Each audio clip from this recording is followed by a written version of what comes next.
Real, total war has become information war. It is being fought by subtle electronic informational media under cold conditions and constantly.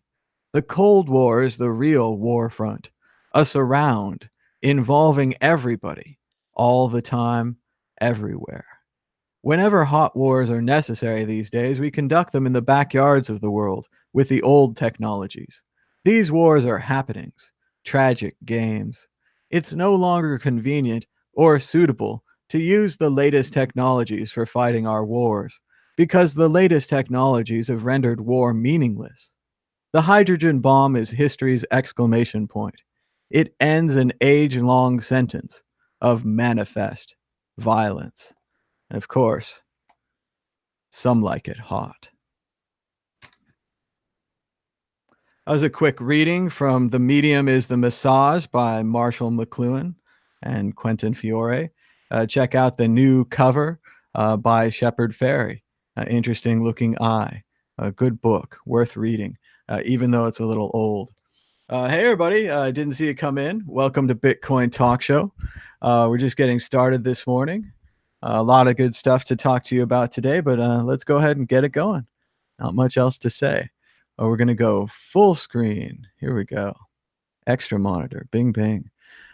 Today is Tuesday, September 11th, 2018. My name is Thomas Hunt. And here's what's happening today in Bitcoin.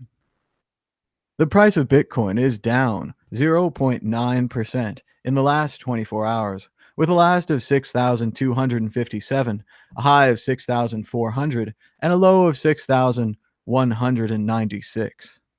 That's $1 for 16,000 Satoshis, even, right on the $16,000 Satoshi berry, 16,000 Satoshis for $1. We're about 1,000 over the 15,000 Satoshi barrier that we usually look at. Checking out the top 10 altcoins sorted by volume, weighted against the price of Bitcoin. Ethereum down 5.5%, Bitcoin Cash down 2.5%, EOS down 3%, Litecoin down 2.5%, Ethereum Classic down 8, down 3/4 of a point, Ripple down 3.25 points, Dash down 5.25, Qtum down 1%, and Dogecoin down 10%. Ouch. Checking out the top distributed applications, IDEX still in the lead with 1,800, Fork Delta behind them with 1,000. Then we've got CryptoKitties, something new called 333 ETH, Ethereum on, and so forth, with around 500 or less daily active users. Checking out the most active blockchains, it's EOS, BitShares, and Steem, followed by Ethereum, Bitcoin, and Bitch. Checking out Ethereum, they still have 70,000 unconfirmed transactions. So if you're waiting for an Ethereum transaction, just wait longer. Checking out the Bitcoin blockchain, it's currently full with a mere 10,000 unconfirmed transactions. Really nothing to worry about, just waiting for another block. Bitcoin crash. This man lost his savings when cryptocurrencies plunged. Well, normally I like this kind of thing. I like it when people talk about their losses. I think it's an honest thing to do. I think it helps people realize that there are gains in this and there are losses in this, and no one ever talks about their losses. But I don't really like this story. I'm not enjoying it. Russell rarely played the stock market, had little investing experience when he put $120,000 into Bitcoin in November of 2017. Okay, so you've got a guy with no experience investing far too much at far one time with presumably no information about Bitcoin, right? No information. Then the next sentence, here we go. He was stunned when that turned into $500,000 in 1 month. Okay, so this guy won money. He went up to $500,000.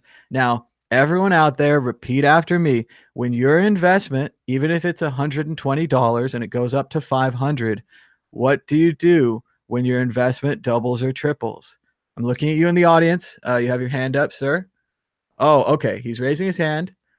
Yes, that's right. You sell your original principal. That's right. If he had cashed out the $120,000 when it went up to $500,000 in a month, he would have had his original principal back. Once you've got your original principal back, you could let the rest ride, and there's no way you could take a loss. You're only losing money that you didn't have. You got your original investment out. So if your investment goes up, you pull your original investment out, and then you decide if you're going to let the rest stand or maybe take some. That's the word we're looking for, you sir out there. Profits. Profits. When your investment goes up about 5 times like his did, or even 4 times, profits. That's right. Profits. You cover your principal, you take some profits. It's not like this guy who's into Bitcoin was affected by the HODL thing or anything. He apparently has no investing experience and doesn't know how to get his principal out. So instead, he just keeps holding on. Bitcoin goes back down. He loses his money. Here we go. It gets worse. He tried to mitigate his losses by shifting from Bitcoin to an off coin called Bitcoin Cash and other cryptocurrencies called Ethereum and Ripple. The paper losses on his investment have reached 96%. So now he's made another bad move here, right? He didn't know anything about Bitcoin, and now he doesn't know anything about Bitcoin Cash. He doesn't know anything about Ethereum, and he doesn't know anything about Ripple. So he's moving from less information to even less information. It doesn't seem like this guy's attempting to learn anything at all, but he's investing with his entire sum of money. It's as if he started gambling on football and didn't even watch a game, hasn't even read anything about the season. He just thought that the 49ers were pretty good. He liked the color of their uniforms. Then the 49ers didn't win, so he moved his money over to the Buffalo Bills and the Cincinnati Bengals. Orange, right? Blue. He likes colors. That's how he invests.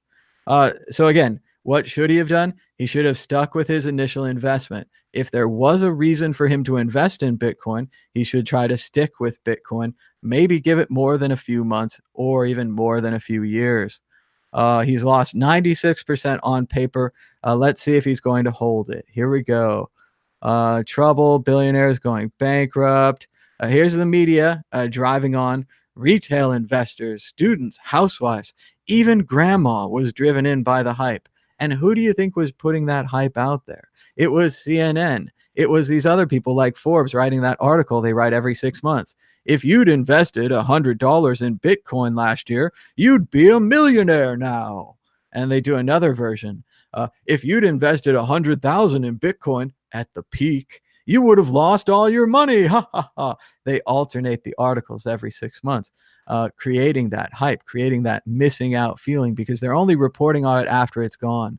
When Bitcoin's price is down, they're telling you it's dead. When Bitcoin's price is up, they're telling you it was the best investment ever 6 months ago.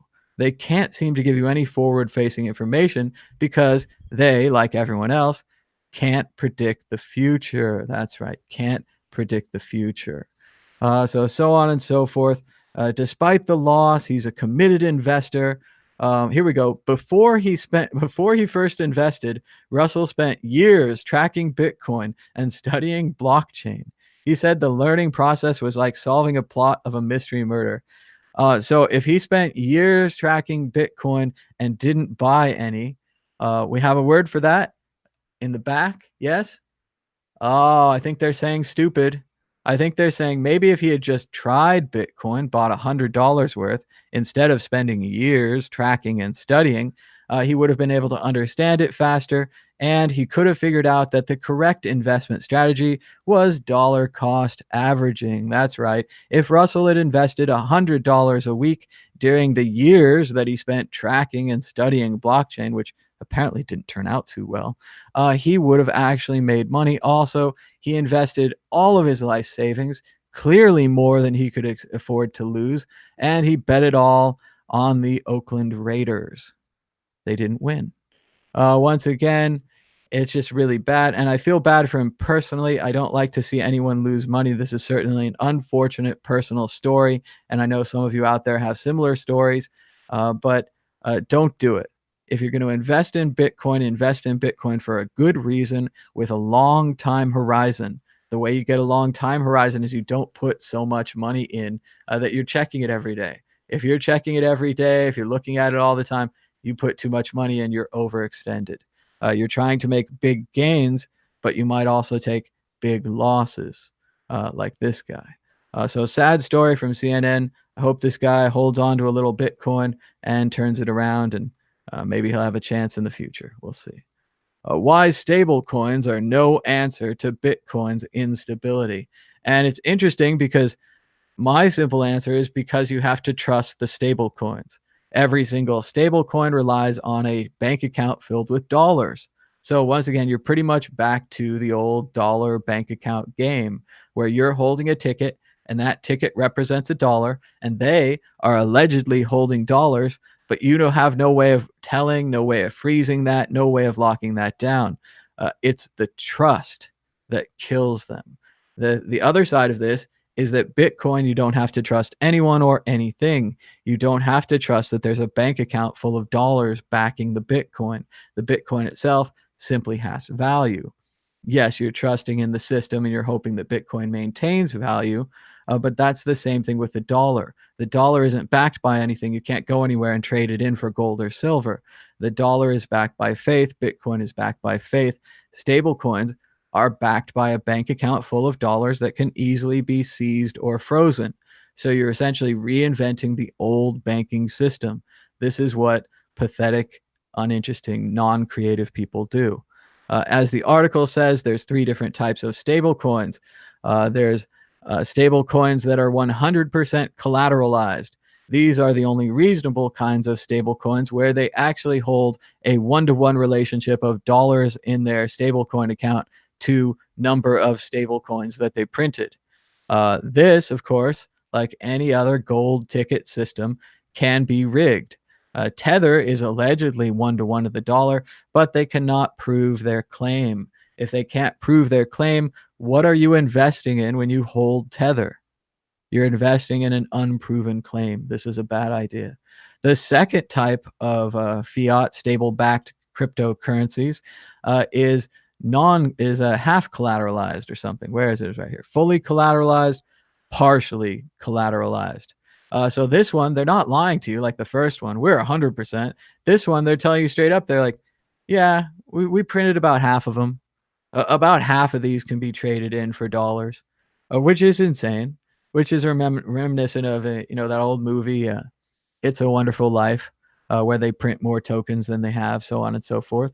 Oh, well, your money isn't here. Your money's in Jim's house. It's in Fred's house.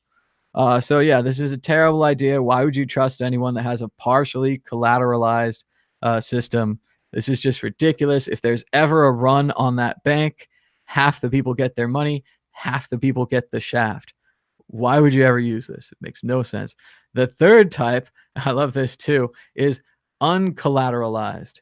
So this is where I print a stable coin and I call it stable coin, and I don't even have a bank account full of dollars. I'm just saying, hey, this coin's worth $1. Trust me. So these are all bad ideas, and they don't even get into the part about trust. The word trust is not in the article. They're not interested in the bank account that holds the money for these stable coins because they don't want to say on the other side that Bitcoin requires no trust. They don't want to say that Bitcoin is more similar to the dollar that is backed by nothing except faith. They don't want to bring that up. They don't want to discuss that. But yes, stable coins are no answer to Bitcoin's instability.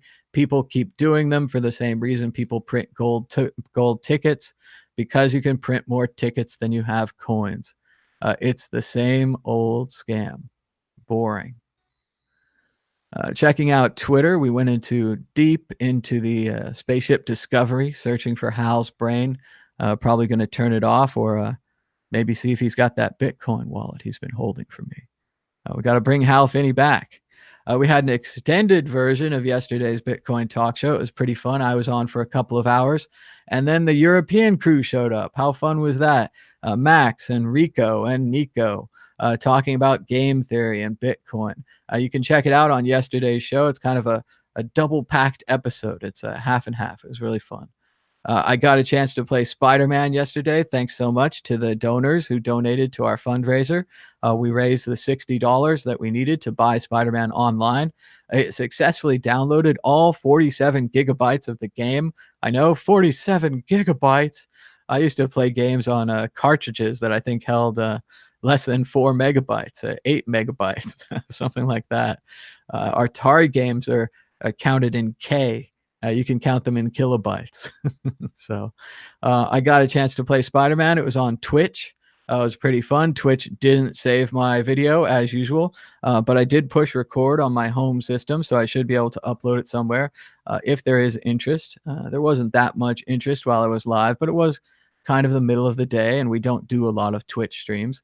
I mainly got through the tutorial. I think I died about 5 times. It was a pretty tough tutorial, but a beautiful game. I want to play it more. Mainly what I want to do is swing about the city.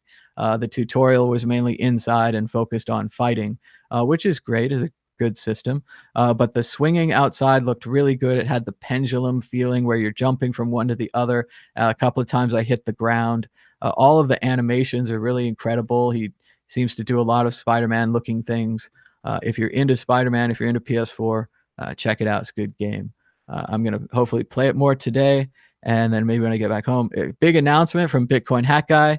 There it is. Jeremy Sager won the free Bitcoin hat. How cool is that? If you guys don't know, I get all my Bitcoin hats from @NoBitcoin on Twitter, KNOW.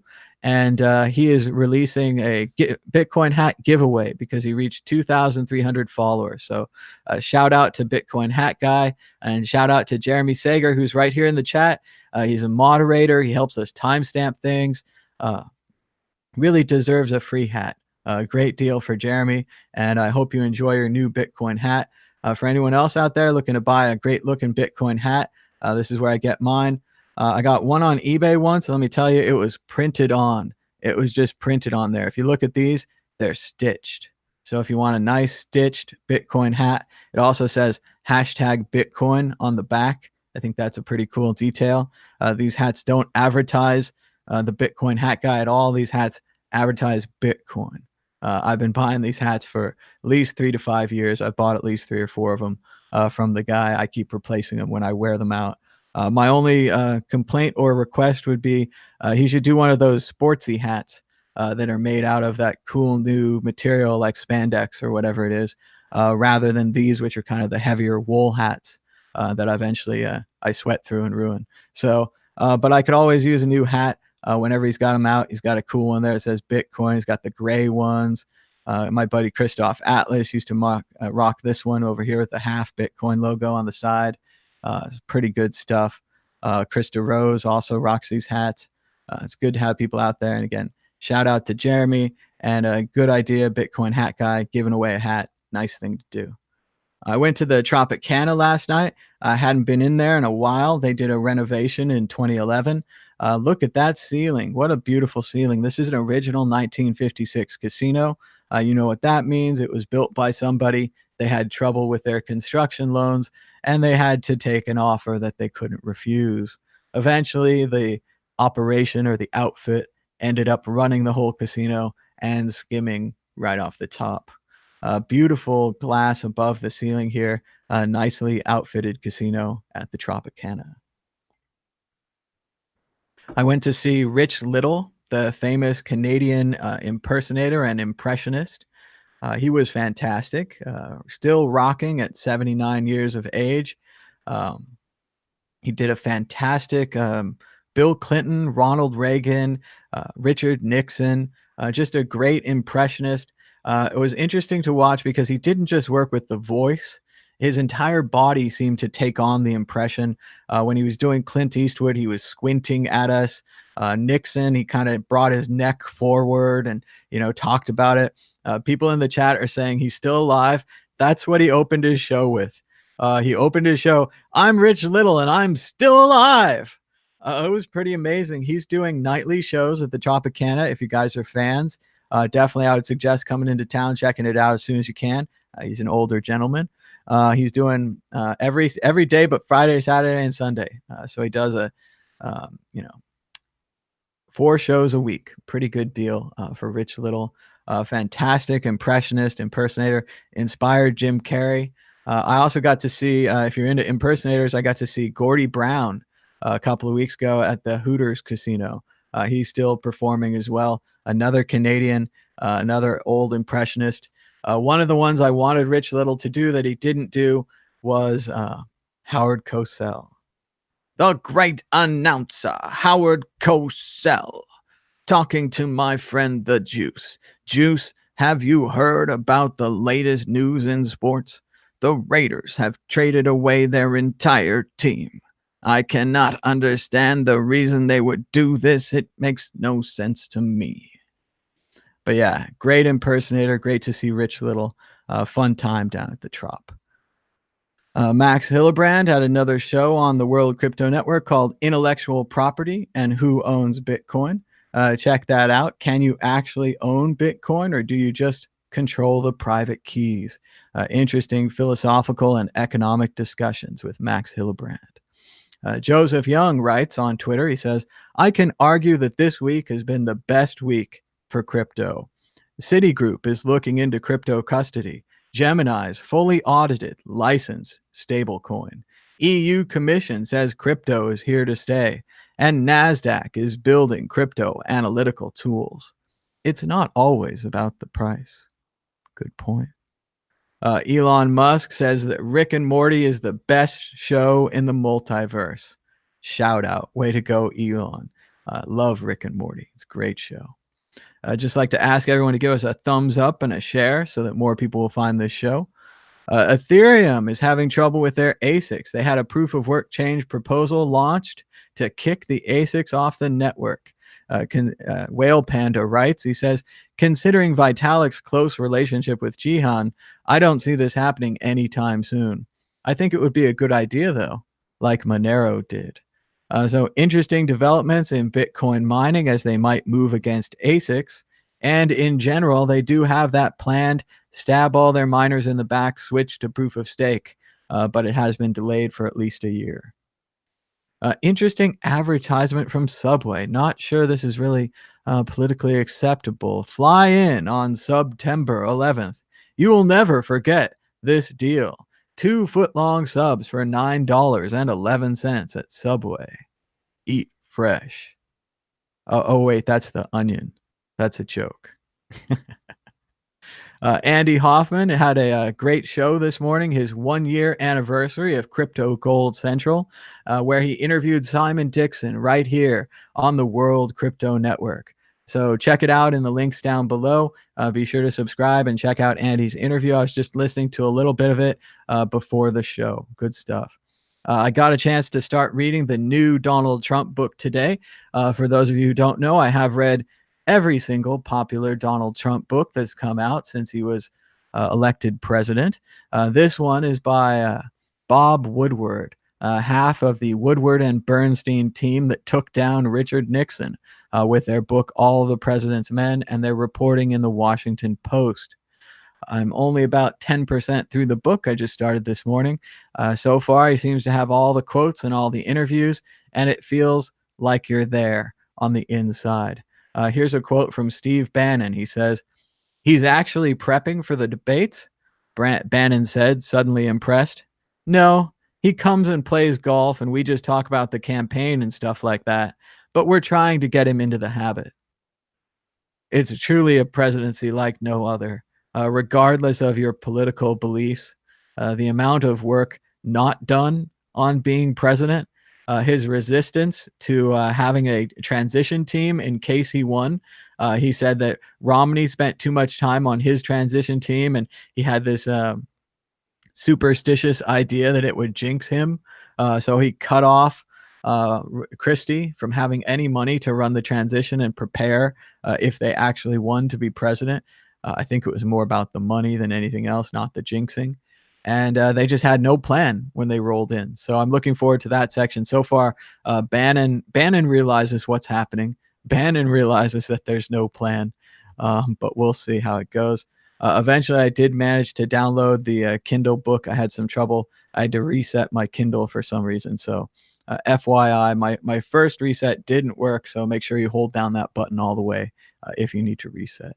Had a little Hunter S. Thompson quote, get the fear. And I have seen on CNN and other places they're using the title of Woodward's book, Fear, to reference, of course, fear and loathing, Hunter S. Thompson's favorite favorite phrase that he would use all the time. We've got a story from Andreas. He says, UIDAI's Adhar software hacked, ID database compromised. Shocking. Who could have predicted this? Actually, every security expert in the world predicted this. So I don't know what the Adhar environment software is, but sounds like an interesting hack. They took down the ID database. Always bad when your ID is leaked. And that's about it for what's happened today on Twitter. That looks like something. And we're going to check out yesterday's shows. We had the big, super massive Bitcoin talk show. We did about 2 hours in the beginning, and then Max and the European crew jumped on and did about 2 hours in the end. We also had that interview with Simon Dixon. It says it's live, but it's not live anymore. Checking out everyone's favorite part of the show, yesterday's comments. Yesterday's comments. Office use only says, I have a comfy couch to crash on in Australia if you ever need one, Thomas. I would like to go to Australia. I've certainly never been there. The great down under, heard lots of things. And there's a couple of people I know there, DJ Booth, some other people from people saying it's a fake book. Yeah, good luck with that. Bob Woodward. Go read about him. And then, yeah, tell me it was a fake book about Bush and Clinton, Nixon's still out there. It was a fake book. My boys never robbed anything. It was a fake book. Ah. Yeah, good one, man. Good luck on that. But yeah, it'd be great to visit Australia. A couple of people from there have visited me here, so it's been fun. Francisco Zamora says, Ripple will be the next BitConnect when the banks need a bail-in from the U.S. in the next recession. He says he lost $8K to BitConnect, but who knows? I don't know the future. I hope he's not still holding those tokens. Good luck. He says he left this comment on someone else's video that supported XRP, but left it here to see what everyone else's thoughts were in case of I think he means recession. Would the banks seize XRP's assets? Why not? Why not seize them? Sounds fine to me. I'm not really sure. There's this whole thing where Ripple is claiming that they don't own the XRP token. Never heard of Bob Woodward. You guys are hilarious. I'm going to close this chat. That's ridiculous. Yeah, they've never heard that the Ripple is linked to the XRP token. They claim that it's not, but clearly it came from somewhere. So Ride Fast, Jump High says the show was long, but he missed the first half. Well, I do have news to everyone. Google takes a little while to render the show, especially if it's 4 hours and 15 minutes. So sometimes it'll start in the center of the show and it'll look like you've missed the first half. But if you just wait 30 minutes to an hour, Google will get it all rendered. If you go back now, the full 4.5 hour show is there. You just have to wait for it to render. And Gregory writes, thank you. Please keep posting. And we definitely try to keep doing the show every single day, even when today is a Tuesday. And as you all know, strange things happen on Tuesday. Something like this with a chair and a kick, and something like this happens. So, but this is Bitcoin Talk Show, and it's not just about what I'm saying, it's about what you're saying. So if you'd like to call us now on Skype at World Crypto Network, all one word, or at 518-600-1949. We're just hanging out, talking about Bitcoin, keeping an idea of what's going on out there in Bitcoin. Drinking some water. It is a Tuesday today. Interesting day. A long time ago on Tuesday, there used to be 3 buildings. Now there are none. There used to be an airplane. It disappeared. And then this other airplane disappeared too. A lot happened.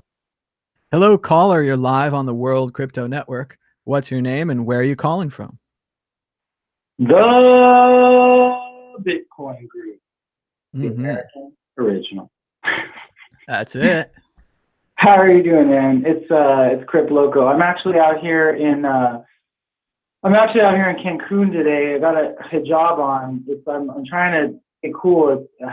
It's crazy out here because I'm trying to actually blend in what I said, not blending in at all. I'm actually trying to look as insane as I possibly can. So I got a head job on, and I'm out here. But I'm calling in today because I've been thinking a little bit about it's going to take a little bit of enunciation because it's hard for me to say this while I'm in the situation that I'm in right now. But decentralized duplicity. I saw that, as everyone else did last week. I saw the interview with Elon Musk, and I do have to say, he didn't actually inhale that weed. So, I mean, if anybody wants to go back and replay the video, like, everybody wants to show that picture. It's going to be a meme now. It's hilarious. But like that picture of him, like, you know, smoking the weed or whatever, but he just instantly blows it out. And it goes back to that whole Bill Clinton quote about, I didn't inhale. It definitely doesn't seem like he inhaled, but remember, of course, legally, the crime is actually touching it. If you touch it, it's illegal by the federal laws. So locally, he's okay in California. He's okay in a couple of other states. There is the federal issue. There's the security clearances. People just think it's really irresponsible. But what I think is so funny is I think he's drunk. I think he drank a fair amount of whiskey there. And I think that the whiskey is much more damaging than the weed. Like his liver's in danger. Like it's addictive. There's a lot of problems there. So. Yeah, I mean, no, I don't think that the weed smoking is the problem. I think it was definitely the fact that he was drinking whiskey the entire time. I saw that video. But what I'm trying, okay, so the idea with decentralized duplicity is that, you know, so we have Satoshi. Okay, so Satoshi is this guy that just like took a dump on the internet, took off, and then now he's gone. And then you have people like Elon Musk that have, you know, they're both intelligent people, I'm sure. You know, they're both intelligent organizations, let's say. But the thing is that it's a thing where like, you know, in the case of Satoshi, he just took off, and he has zero overhead costs. Like I mean, presumably he has zero overhead costs, unless he really is Craig Wright. I don't know if it's, you know, Craig Wright obviously does have overhead costs, but assuming that we want to go back to the truth, you know, Satoshi has zero overhead costs, and meanwhile, Elon Musk is like blowing millions of dollars probably all the time for these projects that, to be honest, I think they're virtuous in theory, but I just think that, like, it just seems to me like, excuse me, it just seems to me like they're probably not gonna ever, like, you know, building a rocket, you know, like what is, who, you know, flamethrowers and stuff like that, like who, I don't know. I mean, it just seems to me like the decentralized duplicity idea is about the fact that you could be two things at the same time, but be two things at the same time in a decentralized way. So Satoshi is, on one hand, the leader of Bitcoin. He's the creator of Bitcoin. He's the one who made it all happen, but he's not here. And then on the other hand, you have Elon Musk, who's this virtuous guy who's doing all these crazy things, creating all these amazing projects, but like none of them are really, I mean, I don't have a rocket I can drive in yet. Teslas are not really that exciting to me.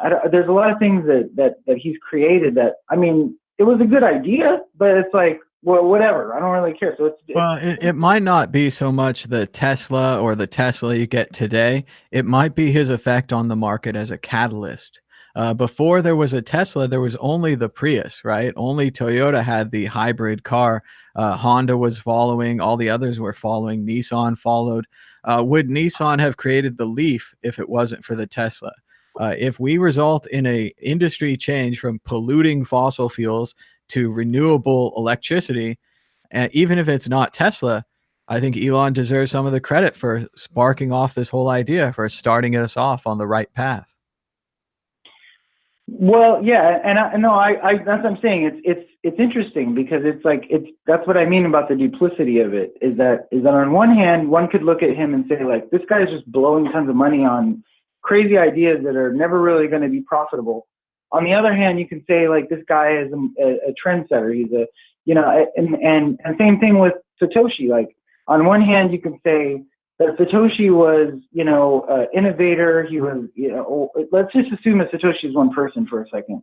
But like, you know, Satoshi created this amazing thing that's going to change the world. But on the other hand, you know, he's also kind of a virtuous guy because he has zero overhead costs. He shaves his head. He has leather shoes that he bought one time and he's going to have for the rest of his life. You know, he's the minimalist, you know, as a businessman, let's say. And so, you know, what kind of person is it that like you got two people side by side? I'm just trying to think of this idea of these two people side by side. On one hand, you have Elon Musk, who's blowing millions or maybe even billions for all I know every day, you know, or every week.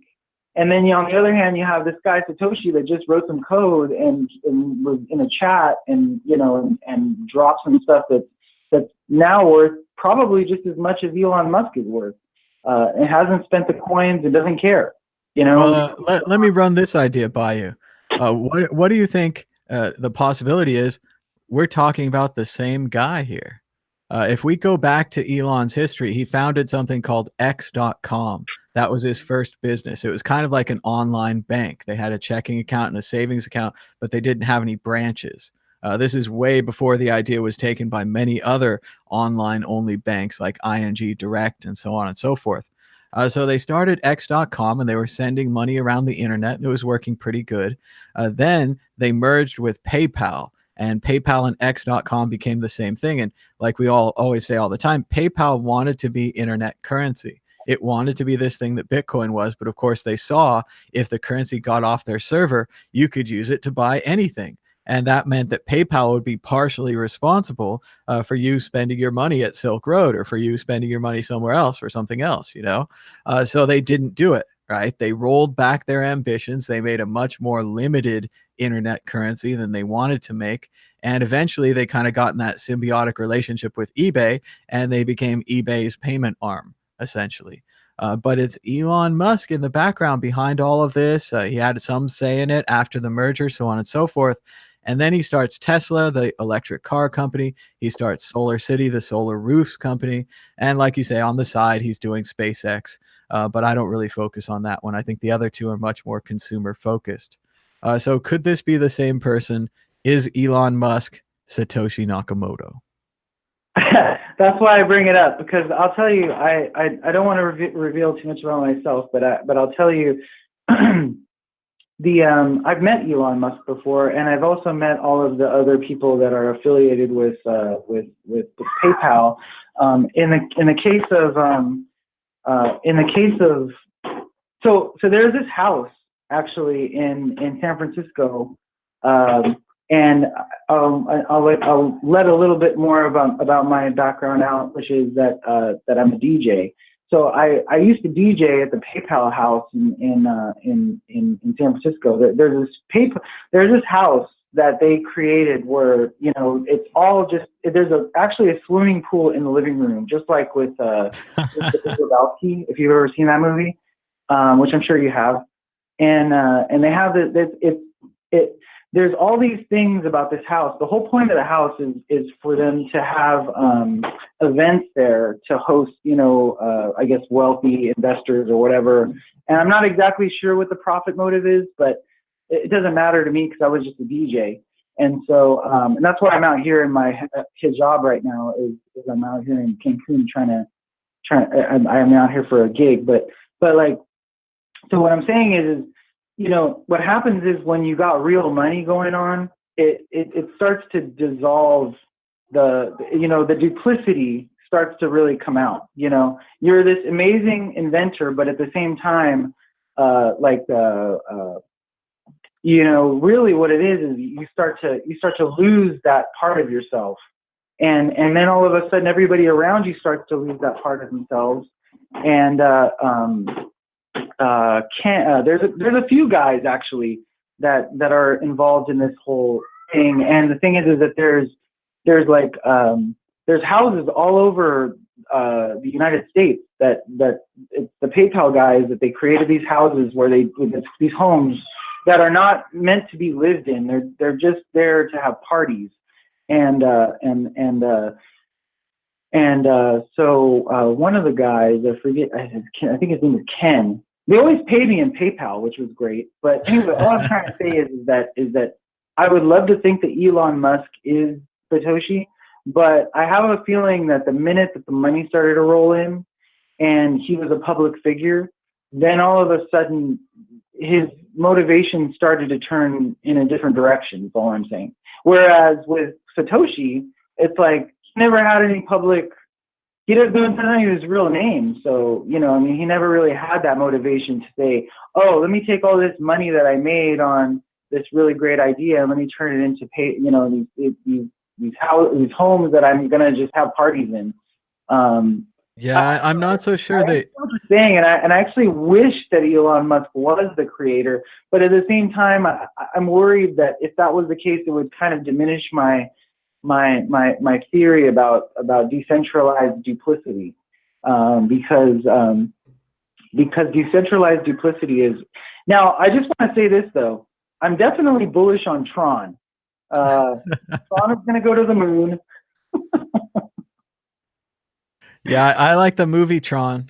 Haven't seen much about it since then. So yeah, it's good. It's a good movie. I think Disney should sue them. I think that'll take care of Tron. Next line.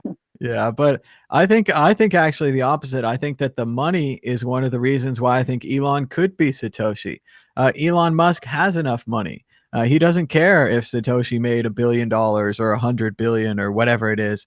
He has more than enough money for himself. Also, when he did have money from the PayPal thing, he reinvested that money in Tesla, almost lost it all. He reinvested that money in SpaceX, almost lost it all. I mean, he's an entrepreneur. I don't think he cares about money. I think he likes setting up businesses. He likes accomplishing it, like making a thing, like the way that Tesla is a real thing and you can ride around in it now. And he said how fun it was. He's in it for the fun. That's what I think it's about. But thanks so much for your call, Crypt Loco. We'll see what everyone else says if they think he's Satoshi. Go ahead. We're going to ask the rest of the audience and see what they think if Elon Musk is Satoshi. I think it'll be a good topic. It would be great if he was. Like I said, it would be great to have, because I actually thought that Elon Musk was one of those like Mark Cuban kind of guys, where he just he was rich or something. His parents are rich. I mean, everybody always goes back when I was growing up. Everybody always went back to like, well, Bill Gates dropped out of college or whatever. And but if you look at Bill Gates' history, it's like Bill Gates' mom was, I don't know which one was which, but he had a mom and a dad that were both like a lawyer and a doctor. So it's like, I mean, yeah, of course he, dropped out. I mean, what? Like, sure. The important part of the Bill Gates story for me is that he had computer access in middle school in the 70s. He had server access. They were writing programs for a mainframe at the university in the 70s. So again, did anyone else have that at your school? Maybe there is a difference between private schools and public schools, So like, people got to look at the whole story before they start, But with Elon Musk, I looked up his Wikipedia because I was actually genuinely thinking about this. I was really interested in Elon Musk for just like 5 minutes, and I went with my hijab on, and I went down into this basement where they had a computer, because I don't always have computers. I have one little flash drive that's like my computer, so I went down and I put my flash drive in this random computer and booted up my Tails and did all that, and I was looking it up, and it turns out this guy's like a physicist and stuff. Like, I'm like, wow, like that's pretty. He dropped out of Stanford because after 2 days because he wanted to.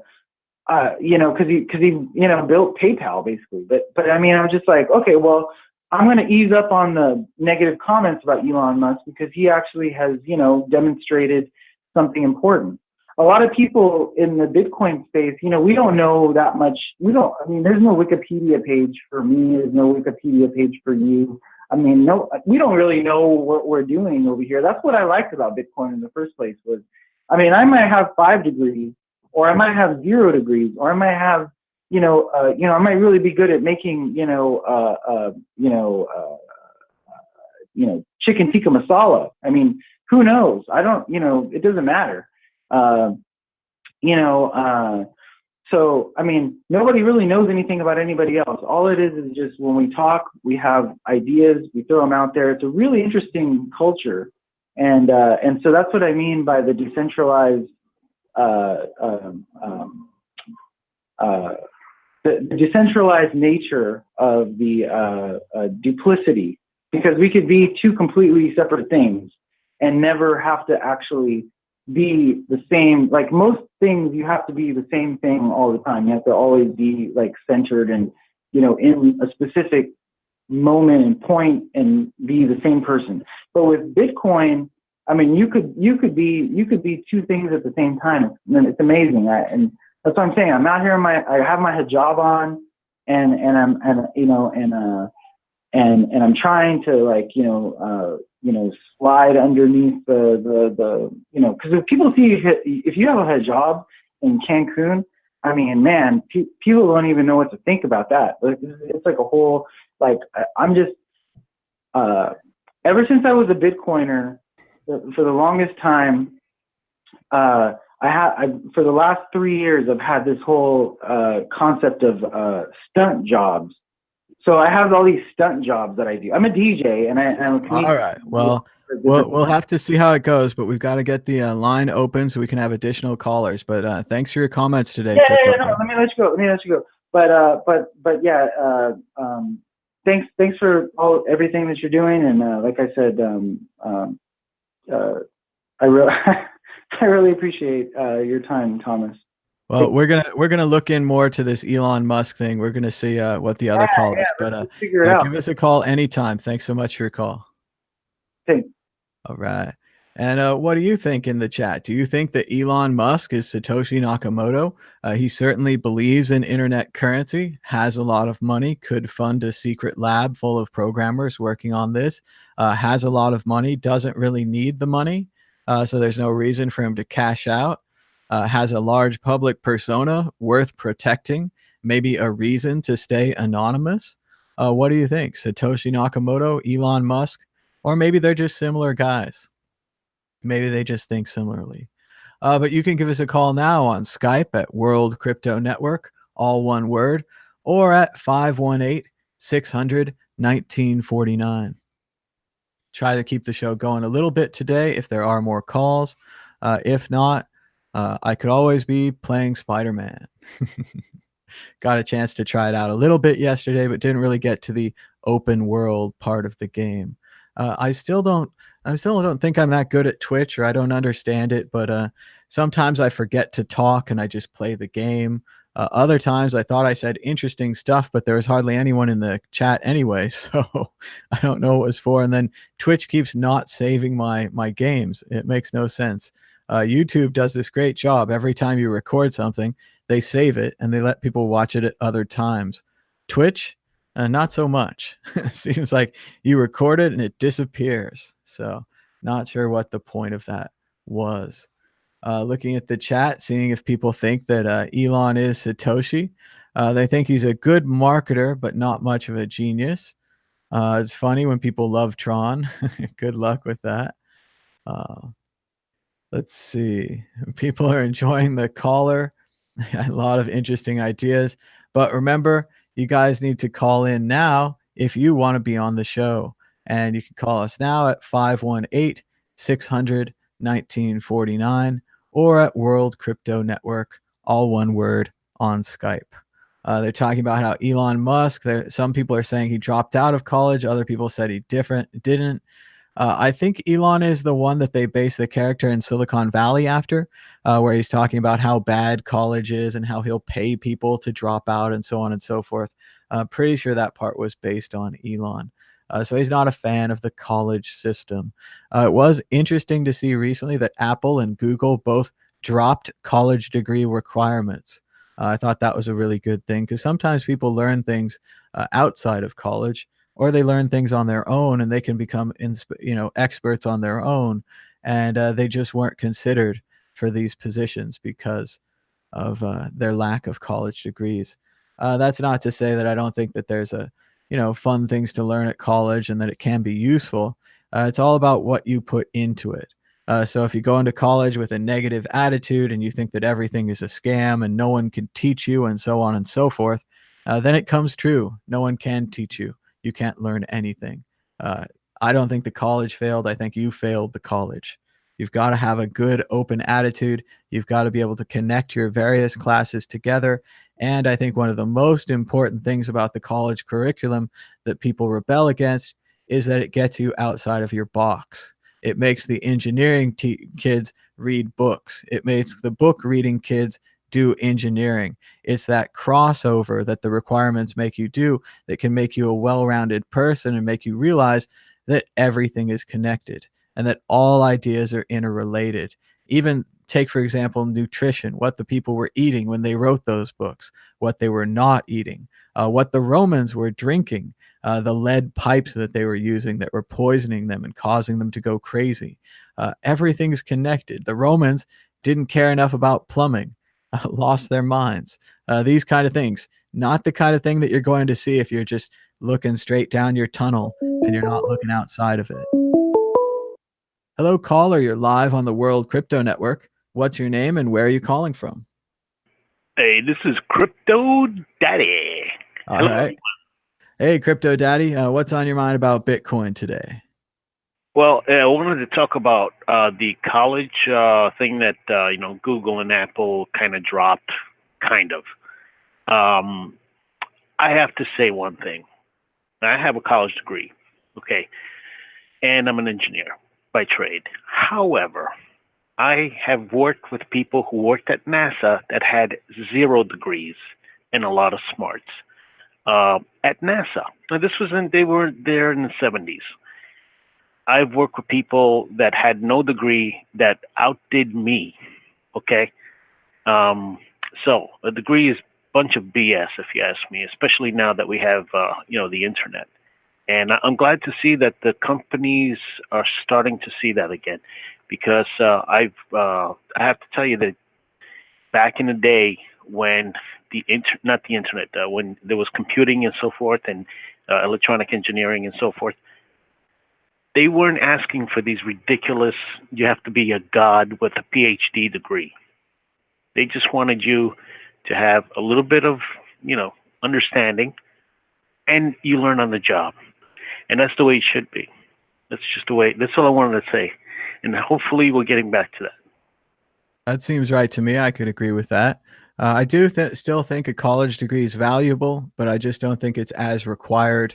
But I do kind of worry that people are going to become less well-rounded and that they might not see something that they'd previously see. If you have this interdisciplinary ability, this ability to tie different ideas together, I think you can solve problems a lot better than someone that maybe has just programmed computers straight for 20 years and they've never looked at a book and they've never read anything about Rome or anything else in the world. So Yeah, not going to a college or anything like that keeps you outside the box, and you become an innovator, and you actually become more and more. This is just my opinion. You become more useful for a company that will allow you to be useful. That's another story altogether, because you could come up with a real good idea and the company just poo-poos it because you don't have the quote-unquote papers behind you. So, but anyway, that's all I needed to say, because I just wanted to give anybody else a chance to talk. But hello, everyone, to the chat. Love you guys. all right, thanks so much for your call, Crypto Daddy. Give us a call anytime. All right, bye. Bye. And you can call us now on Skype, World Crypto Network, all one word, or at 518-600-1949. And what do you think about college? Does it make people well-rounded? Does it teach people things from other disciplines? I often think about the Apollo 13 movie and, of course, the actual event in space where they had those problems on the ship. Things were bad, and the only way to figure it out was to use the materials that they have. So the guys on the ground got together all the same materials that they'd had in space, and they dumped them out on the floor, and they said, we've got to make this air compressor fit into this air compressor. We've only got this stuff.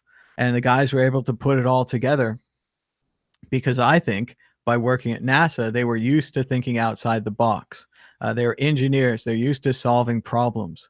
And all the different things that they had on the ship came together to solve that problem. And I worry about the kind of people we're thinking that we're creating if we're not creating people that can think outside the box and solve those problems. Interdisciplinary people, people that can understand Bitcoin, for example, which combines so many disciplines together. I also think about that great video, Epic 2014, where they talked about the future of the internet and what the internet could create and become. And they said, at its best, the internet is all of the information in the world perfectly delivered to you, everything that you need to know, all of the knowledge, truly the highest level of things, right? They said, at its worst, the internet is the worst kind of gossip and innuendo and invective and name calling. And instead of actually reading the book, you just say it's a fake book. And instead of actually researching the person and looking at their history and the results of their other books in the past, you just say fake person, fake books. This lack of thinking, this gossip orientation, this Kardashianization of society. And that what Epic said is that you have to choose. You have to choose which internet you're going to use. Are you going to use that base, low, disgusting gossip internet with all of the nonsense and the unproved theories and no sourcing, no reporting, no tradition, no real names, all that kind of stuff, truly the lowest of the low? Or are you going to try to ascend? Are you going to try to reach the heights of true knowledge and understanding and reading books and comparing other books and putting it all together? It's a choice you have to make. Sadly, I think other movies, other ideas like Idiocracy have taken over, where the smartest people are now serving the lowest people, and they're creating the new terrible programs, and they're creating the new sporting events, and so on and so forth, and keeping these people watching their TV and keeping them locked into this nothingness. Those are the people that never venture outside of their comfort zone. All of their media agrees with them. It's like they're in a little echo chamber. And every once in a while, if they flip to the wrong channel or, God forbid, read a book or a magazine, they'll be completely freaked out because the rest of the world is challenging them and it's confusing. And I just don't understand these things. And why would they say that he takes all this money from Russian oligarchs and sells them condos in his building? And that money had no effect on him at all, I'm sure. So you can choose how well informed you want to be, or if you don't want to be well informed at all. And then we'll see the results of that. And we'll see how the real world trickles out and the steady stream of leaks just keep coming out. And all of these primary source documents is what we call them in history. When you have an actual recording of someone and they're actually saying the things they're saying, that's a source. That means something. That's an attempt to understand what's going on inside that person's head by the replay of that recording. But you could just say, oh, that's a fake recording. They made that with computers. I read it on some guy's blog, Joey's blog. So you can give us a call now at 518 600 1949 or at World Crypto Network, all one word.